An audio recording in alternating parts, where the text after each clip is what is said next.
Hello and welcome to the World News on Voice of the People TV. I am Amina Ojelabi. Before we begin the news, kindly visit our website www.vop.ng for fresh and trendy news. Now, Donald Trump says he will unveil a fresh swathe of tariffs this week, including 25% on all steel and aluminium import. The U.S. president also says he's planning to impose reciprocal tariffs on countries currently taxing U.S. import, but did not specify which nations would be targeted or if there would be any exemptions. Canada and Mexico are two of the U.S. biggest steel trading partners, and Canada is the biggest supplier of aluminium into the U.S. Canada warns the tariffs would have a damaging impact on its economy, while Australia says thousands of American jobs could be lost if Trump pushes ahead with his plans.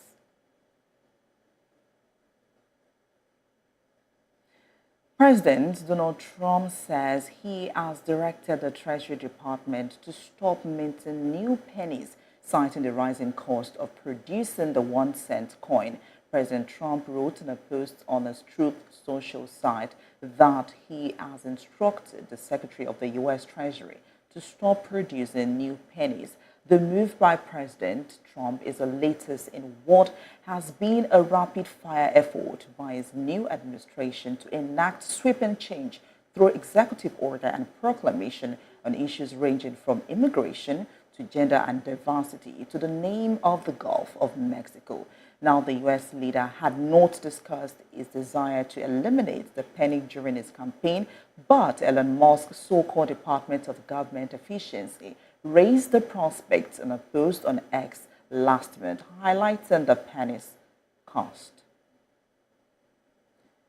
In another development, President Donald Trump says he's committed to buying and owning the Gaza Strip and relocating the 2 million Palestinians living there. Despite global condemnation of the plan he unveiled last week, he told reporters that it might allow Middle East countries to be involved in rebuilding part of the territory and that it would make sure the Palestinian refugees would live beautifully.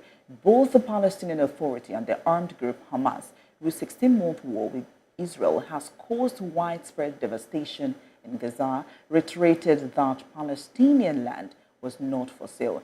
But Israeli Prime Minister Benjamin Netanyahu praised Trump's proposal as revolutionary.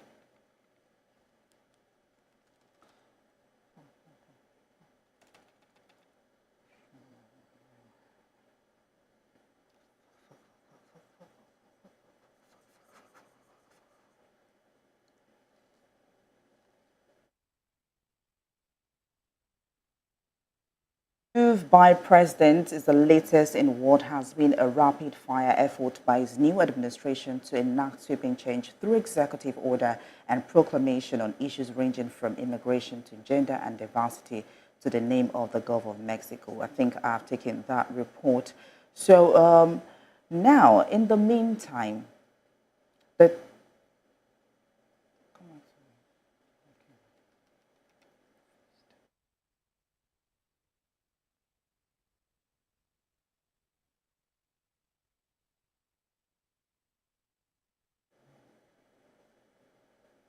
Now, we're moving to the next. In the meantime, Turkish President Recep Erdogan has again rejected a United States proposal to relocate Palestinians from Gaza.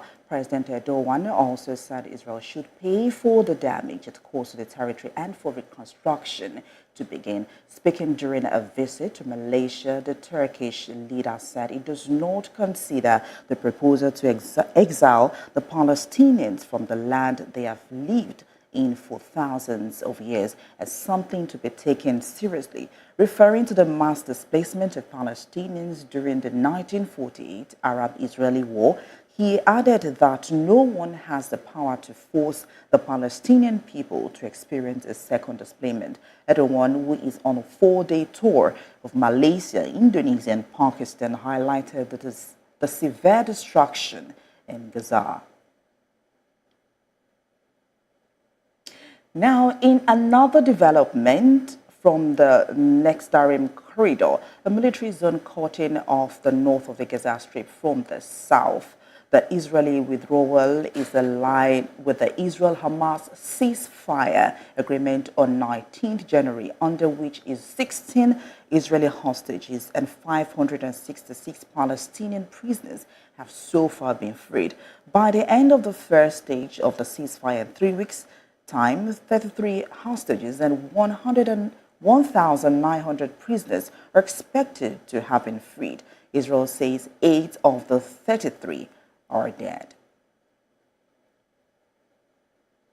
Now, still on the Israeli story, Israel police have raided 2 Palestinian bookstores in occupied East Jerusalem, seizing books and arresting one of its owners and his nephews. CCTV footage shared by the owners, 4 brothers from the Mona family, shows police officers putting books in trash bags at one of the branches of the educational bookshop, a decades-old respected institution with Arabic and English language branches. Photos shared by Muna of the Arabic language store show books, notebooks, and writing materials scattered on the ground. Now, this report says that the Austrian State Security Service have raided the Vienna home and studio of the self-described independent journalist and pro-Palestinian activist Richard Medas. Medas said he was accused of being a member of the Islamist terror group Hamas, specifically the paramilitary Al-Qassam Brigade. Hamas military arm and blamed British police for instigating the raid. A spokesperson for the Vienna State Prosecutor's Office confirmed the raid, saying that investigations were ongoing due to the suspicion of criminal activities. The 34-year-old Medas has a British father and a Syrian mother and was born in the Syrian capital, Damascus. He has voiced support for Hamas and routinely accused Israel of committing genocide in Gaza. Now, moving on, Ukrainian officials have accused Russia of launching drone attacks on its capital city of Kyiv. The officials said overnight a Russian drone attack sparked a fire in Kyiv and injured a woman and damaged several houses in the northeastern city of Sumy. The Ukrainian military said that it had shot down 61 out of 83 drones, with 22 more likely downed by electronic warfare. No injuries were reported in the attack that sparked a fire at a non-residential building in Kyiv. Mayor Vitaly Klitschko said in a post on the Telegram messaging app.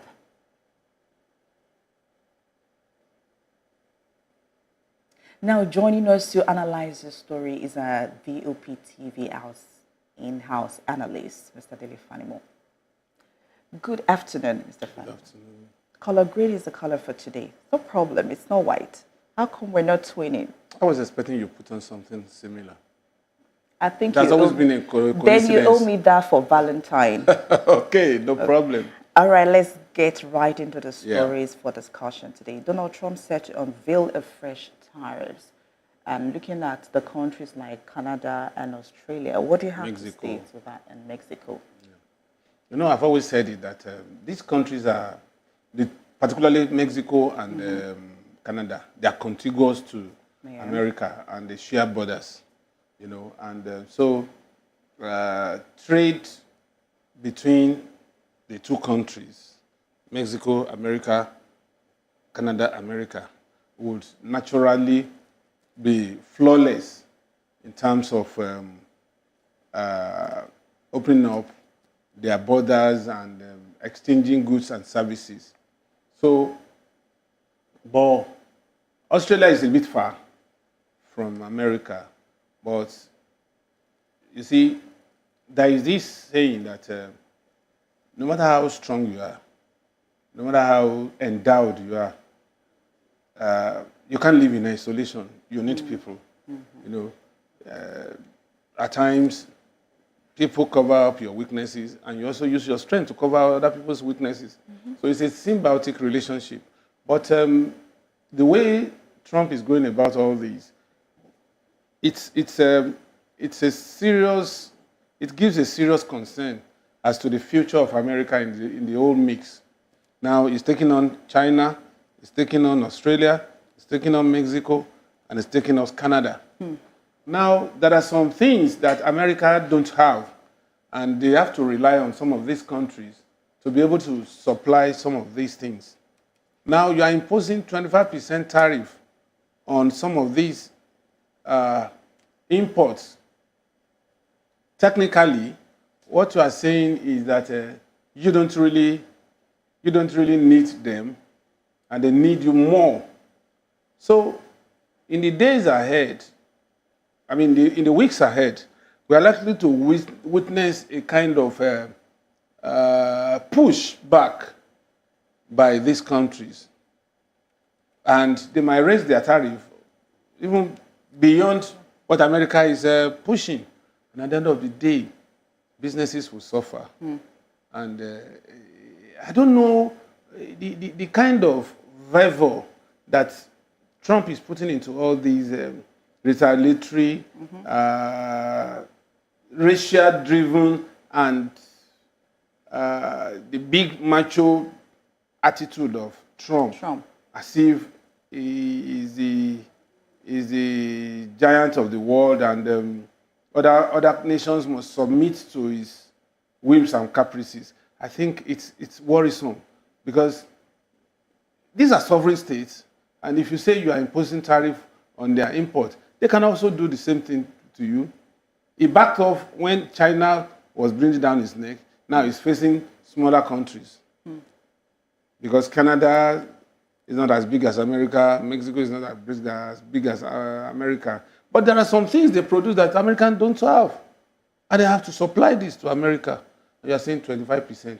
Of course, there are certain things Americans also produce that they don't have in Canada, which means if you are taking this across the border for Canadians to buy, then you pay as much as 25% tariff. And where does this take America to? That's the question. Now, I think he has come down to Africa, talking about South Africa.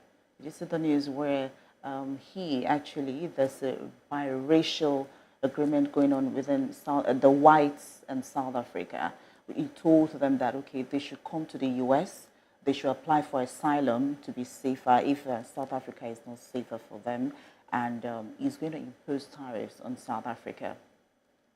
You see, the man, somebody traced his genealogy to Germany. And you know what the Third Reich, Adolf Hitler did in 1938 to 1945. So it's like a reenactment of that man who believed that every part of the world must submit to Germany. And that was why he instigated the Second World War that devastated and caused Holocaust. You remember the case of Hiroshima and Nagasaki, where they threw a hydrogen bomb and destroyed a whole city, you know. So, what we are saying is, as the whites, the Boers, has the Boers been threatened? I can't remember the last time the black South Africans took up a fight against the Boers. They have been threatened. They have been threatened because this guy came out. What's his name? This popular guy, I forgot his name. He came out on social media to talk down on the whites. And apparently some whites are being killed in farmlands and over lands in South Africa. You see, there is nowhere in the world that such things don't happen. It happened in Zimbabwe that Robert Mugabe had to send some white farmers out of the country because, you know, when you have your ancestral land and somebody is coming in to take it over, there's no way, if nobody is there to resist it today, somehow, at a later date, somebody will come up and say, no, enough is enough. you can't have this. Just like what is happening between herders who feel that they have the right to anywhere there is green grass to feed their cow. And the owners of the land are saying, no, you can't do that. And sometimes, some of the time you see them that some of these people are farmers, that they won't allow herds to graze in their farms where they have planted crops, you know. So it's the same thing in South Africa. South Africa, the whites came to dominate them in South Africa. And for many years, except if it's surreptitiously trying to support apartheid, that had gone after the release of Mandela, who later became president of South Africa, and also made sure that he didn't visit any of the sins on the whites, and he made sure there was integration of the whites and the black, and that has been the case up until now. Well, pockets of resistance will come, and the South Africans, the whites in South Africa, they are still living in the past. In fact, the last time I went to South Africa, you hardly see a white man in the community where blacks reside. You know, they still keep to themselves, and I hardly see a man and a woman of different race, maybe black South African, you know, out with a white South African. And South African whites, they still don't know. I mean, they have not come to terms that, look, after spending some years in a place, you're supposed to acclimatize, socialize, and then civilize in that environment. And that has been the bane of the whites in South Africa. They're in the minority, and they can't take everything in South Africa. So now looking at, let's go back to Canada and Australia have warned of economic fallout. Oh, sure. Yeah. So could these tariffs backfire on the U.S. economy as well? It's going to backfire. Some of the policies are already taking a toll. How? Give us an example. Okay. The mass deportation of immigrants in America is taking its toll. Factories are shut down. Farms are desolate. Do you think Elon Musk is one behind us? It's not about, the buck stops at the president's table. So whatever Elon Musk is saying, it's just like as an adult, if I am going to be your friend or not, it is your determination to make me your friend or your enemy. If anybody comes to instigate you against me, it is because you have that feeling in your heart before that person has only come to validate what you have in your mind, to encourage you to go on. If there was no farm to sow a seed, it will not germinate. There was no argument about it. Trump felt that anybody of color in America is a stranger, and that person must leave. The only reason why he's not even deporting those who are already naturalized is because of the system that will kick against it. And most people that are not naturalized are the ones doing blue-collar jobs that Americans don't want to touch. And if you say they should go back to their country, who is that American that will take up those jobs? In the ports, it is the colored people, the Latinos. As a country, as a freedom-owned land, don't you think that people should come out in mass and also protest against these policies? And okay, we're not comfortable. But it seems that, okay, the Republicans are okay with it. That's why it keeps on putting on tariffs on different countries. You see, sometimes you look at... Or does it seem like they've been brainwashed or something? No. Sometimes you look at the pride and place the pride along with functionality. If I'm married to somebody, and I feel, okay, I have to divorce, at the center of that divorce is ego. But you will now rationalize with, she doesn't feed me at the time I expect, she doesn't come around me, she doesn't support me. But it is ego that first triggers divorce. Now, the Americans will say should have protested. They knew, you remember that when the election was about to hold, I said Trump is going to win. Because he addressed what goes on in the Americans' heart, But do you think who this are racist, okay? and they only cover their racism because of the abolition of slave trade and all that. They have not purged themselves of such things. So Trump came to accentuate some of these things, and so there's no way anything that Trump says or does will not resonate with them. But that is to the extent of America for Americans. Now they are about achieving America for the Americans, which Talking is the about America for the Americans. How do you mean America for the? Because a lot of them have come on TikTok online to talk about the fact that, okay, I'm an American. I got married to an African. And now, because of your policies, you have to send my husband back home or my wife back home.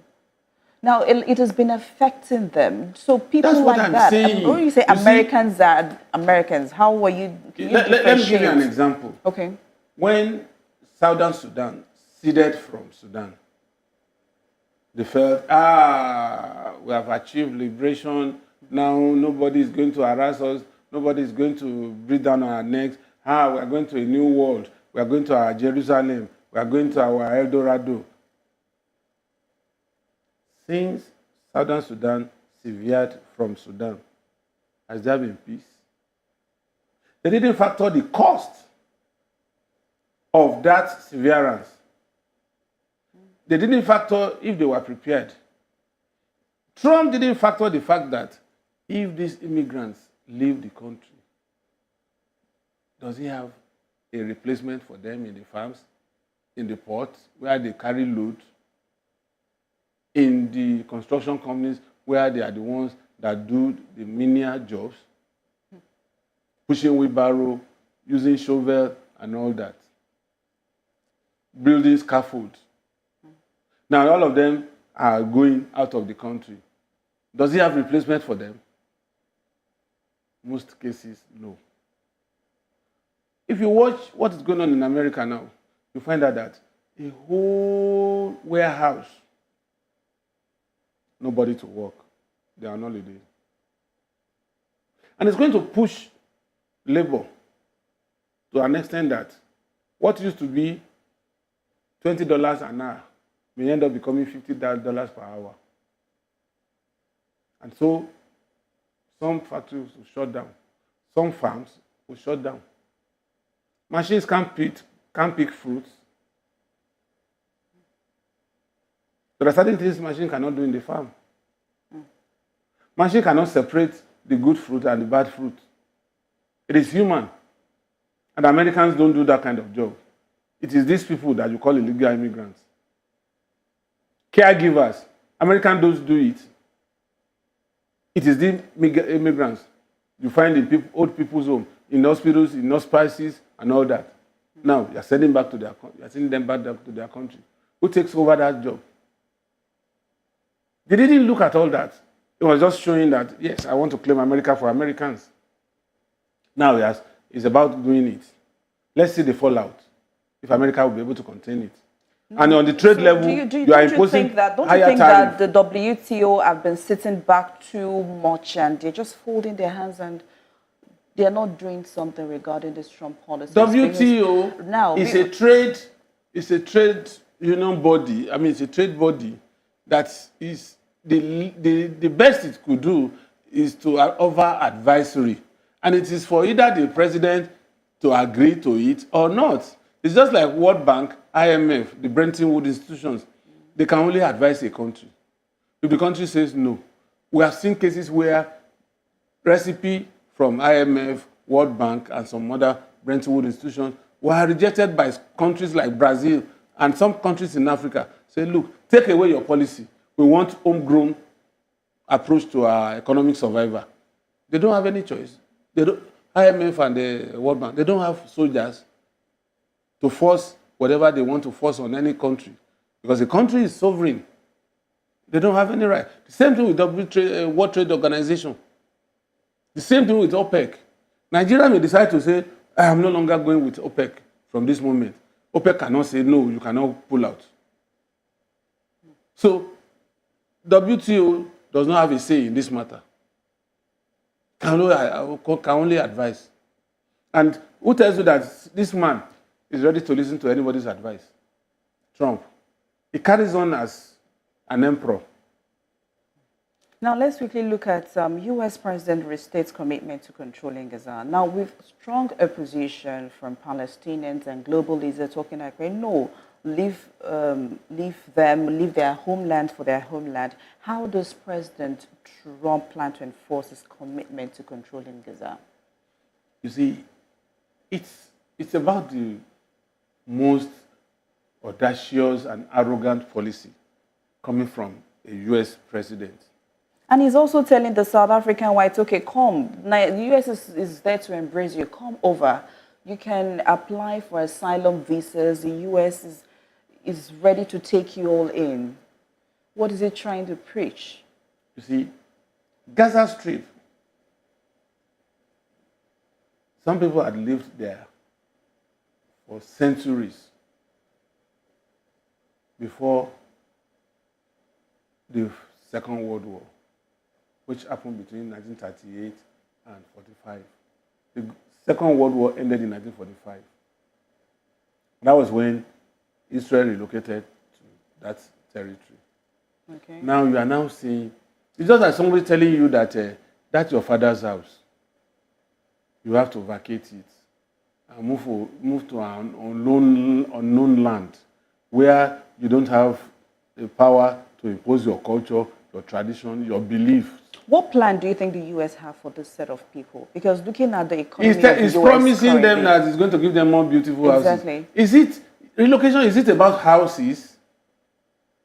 Do you think there's another agenda behind President Trump? It feels that is the only way, because at the heart of the crisis in the Middle East is the Gaza Strip,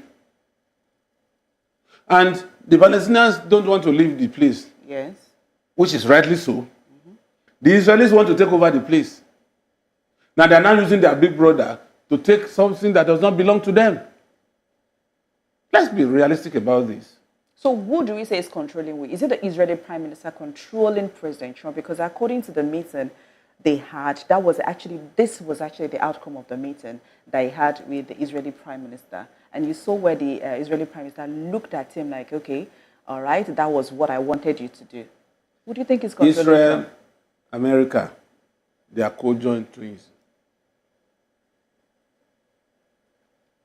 Attached together from the head to the heart and to the legs. So an injury to Israel is an injury to America. America is the big brother. So whatever Netanyahu also come from the background of a warmonger like Trump. Oh. So there is no way they will not fit in to themselves. And in the process of fitting in, they are ready to do anything. And that's why I'm not surprised. You recall that before the election, I told you that Trump is going to do some funny things. Exactly, you said so. Is he not doing it now? Can you come to a territory where two brothers are fighting? Instead of you to say, okay, let's do it this way.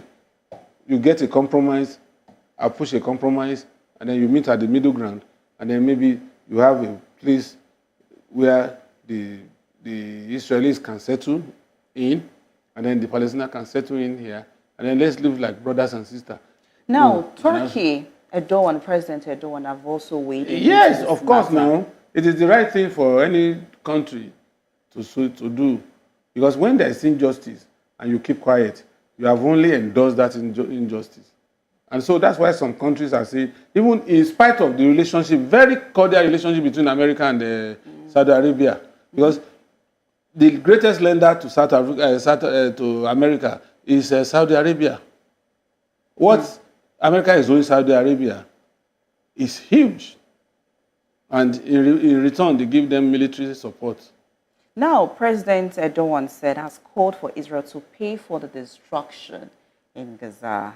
Now, does Turkey have a concrete plan to push for reparations, and how likely is international backing for such a demand? Or he's just speaking in... It's politics. He's just speaking on his own. No, it's just politics. It's not like just politics. Oh. And you can't compel Israel to pay the Palestinians, because the Palestinians had also done some funny things to Israel, and it's a question of war. And in war, there is no morality in war. All is fair in warfare. So whatever America or whatever Israel has done to the Palestinians in the course of the war is what should be expected. So do you think Turkey is also proposing to address the humanitarian crisis in Gaza, like the way into if he wants to support them on humanitarian grounds, giving them aid to make sure they cushion the effects of dislocation and some other issues. For instance, now a lot of them come to TV and they are crying that they want to go back to their home, they want to rebuild their home, they cannot leave. But they have been going homeland. back. They have been going back. Maybe not as expected, not as quick as And they also have to be very, very skeptical and cautious, because another round of war could break out. A round of war, intense. Can you expatiate on that? If you notice that because I always want to pick your words because it sounds like you see the future. Like you say, you're in psychology, and a part of the things we talked about here in 2024, that December 2024 is coming to pass. So I want you to start saying the affirmations. You want to hold me for my words? Exactly. Yes. So I want you to speak them. Which one are you talking about now? The Turkish Prime Minister? Yes. I told you that the man is just trying to position himself and making himself heard. He doesn't have the strength, he doesn't have the muscle to challenge Israel to a fight, and he doesn't have the strength to impose his opinion on Israel. But at best, as a part of the world leadership, he might want to weigh in on his words and say, at some point, when this thing was happening, I said this. But it's not sacrosanct. It's not something that can be held against Israel. It's just an advisory. And so it remains an advisory. How come? And now let's look at what reason Israeli authorities giving to raiding this renowned Palestinian bookstore. How does it correlate? What is going on there? You see, you need to understand. Now there is a reason. Gaza Strip. There's a reason behind this. You understand? Yes. If you understand the Gaza Strip,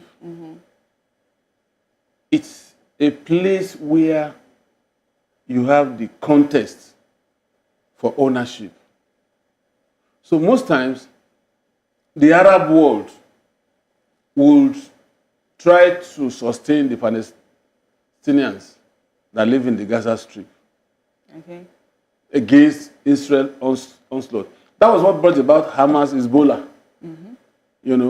And Hamas-Hezbollah transformed from being a parliament to becoming a terrorist group, assailing Israel over time. And what was the grouse? Leave this Gaza Strip for us. It is our homeland. And Israelis are saying, this is the land bequeathed to us by God. You chased us out. We lost over 3 million of our people in Germany alone, in the Holocaust. Now we are back to our land. Push back. That's the context. And there was this Oslo agreement and some other agreements in the past, but they are not working. It's either you leave or nothing. So that's why you remember that I usually say it here, that if there's any ceasefire, it's going to be temporary until Trump comes. That is going to be, I use that word, game changer. Yes, and he acted, it was a perfect game changer. So that answers your question. So talking about this not in the script, talking about Russia and Ukraine. We have not seen anything happening. Trump is not doing anything. No, Trump is incapacitated. Incapacitated how? Biden knew what Trump would have done. You recall, I also said it here. 3 weeks to the end of Biden's tenure, he was on Ukraine, giving them every support. The one they didn't even ask for, he gave them. Because he knew that Trump is betrothed to Russia for winning that 2016 election for him against the run of events. And he feels he has to pay back.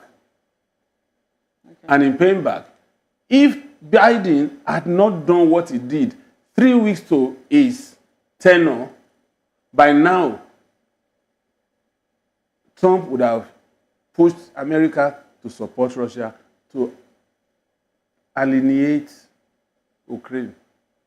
By now, we will be talking about massive pounding of Ukraine by America.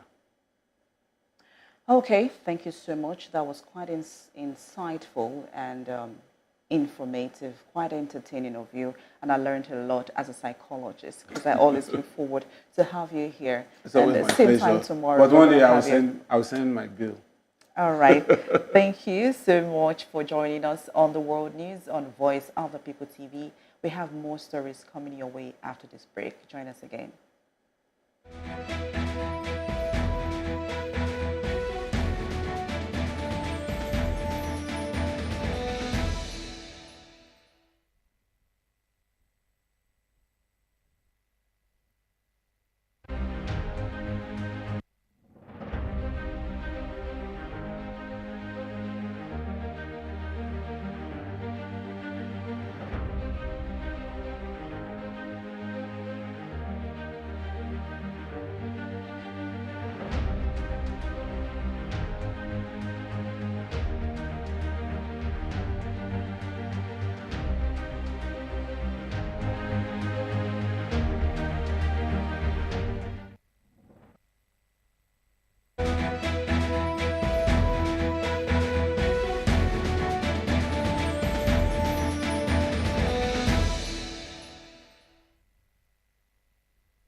You're welcome back. And now a nationwide blackout in Sri Lanka has been blamed on a monkey that intruded into a power station in south of Colombo. Power is gradually being restored across the island nation of 22 million people, with medical facilities and water purification plants being given priority. Energy Minister Kumara Jayakudi told newsmen that a monkey has come in contact with grid transformer causing an imbalance in the system. Moving on, Ecuador's presidential election will go to a second round after a closely contested first round result failed to produce an outright winner. The electoral authorities called it a technical tie after the incumbent center-right candidate Daniel Noboa and his main left-wing challenger, Luisa Gonzalez, received nearly identical percentages of the vote. The pair will now face a runoff in April. The result is far narrower than opinion polls had predicted, indicating the second round could be harder to call.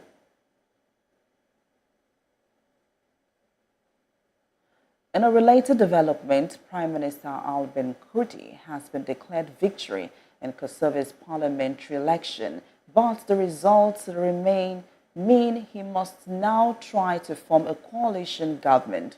Preliminary results released late on Sunday showed the Premier's leftist Vetvendoce party in first place with 41.99%. The vote was widely viewed as a referendum, and Kurti, who has been at odds with its Western allies over relations with neighboring Serbia. With 73% of votes counted, the opposition Democratic Party of Kosovo was set to come second with 22.68% of the vote. The Democratic League of Kosovo took 17.9%. Now, the U.S. Geological Survey says a magnitude 7.6 earthquake shook the Caribbean Sea southwest of the Cayman Islands. The quake struck in the middle of the sea and had a depth of 10 kilometers. Its epicenter was located 130 miles southwest of Georgetown in Cayman Islands. The U.S. National Tsunami Warning Center said there is no tsunami alert for the U.S. mainland, but issued a tsunami advisory for Puerto Rico and the U.S. Virgin Islands, which was later cancelled. In the meantime, a 31-year-old man has been arrested and charged in connection with the death of a woman in the Scottish borders. Emergency services were sent to the scene and the 31-year-old woman was pronounced dead. Police said the man was expected to appear at a Weatherbox Sheriff Court tomorrow. The force said officers would remain in the area while investigations were carried out and urged anyone with concerns to approach them. We will now go on another quick break and the World News return with more stories. Stay with us.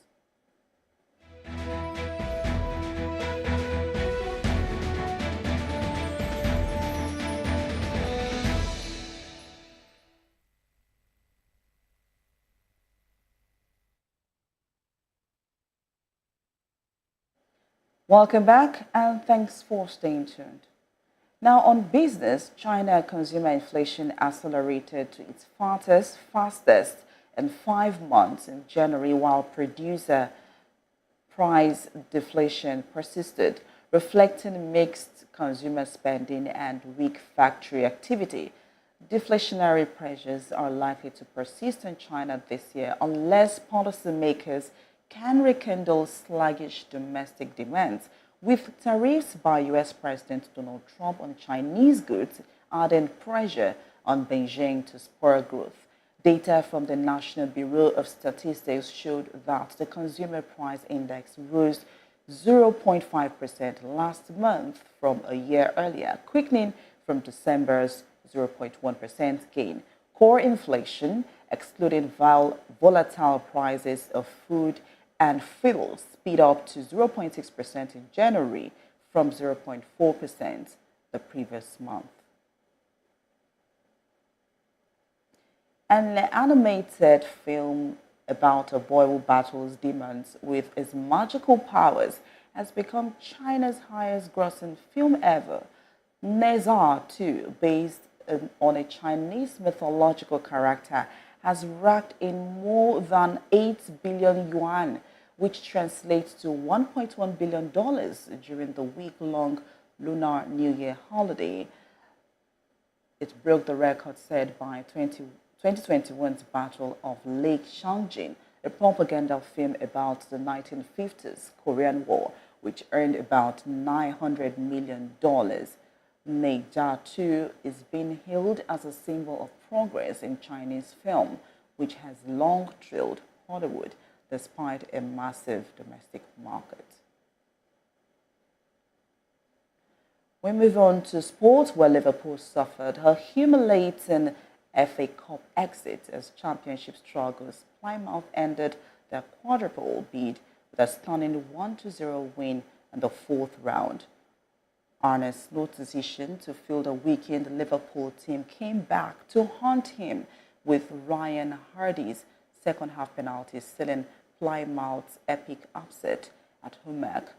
Virgil van Dijk, Mohamed Salah, Andrew Robertson and Cody Gakpo were among the stars rested as Slot made 10 changes from the team that trashed Tottenham 4-0 in the League Cup semi-final second leg on Thursday. Let's take a look at tennis. Novak Djokovic has provided an update on the progress of his recovery from the injury that ended his campaign at the 2025 Australian Open. The Serbian has revealed he will stick to his schedule and is planning to return to action at the Qatar Open in Doha. Djokovic suffered a torn hamstring on his left leg in the first set of his Australian Open quarter-final victory against Carlos Alcaraz. While the tennis icon played through the injury to beat Alcaraz, it forced him to retire after losing the opening set of a semi-final match with Alexander Zverev. The 37-year-old is set to make his first appearance at the Qatar Open since 2019, having won the event in 2016. and 2017. And that will be all today on the World News. Thanks for watching. Do join us again tomorrow, same time, same station. Don't forget to subscribe to our YouTube channel at Voice of the People TV and on other social media platforms at VOP TV Live. I am Amina Ojelabi.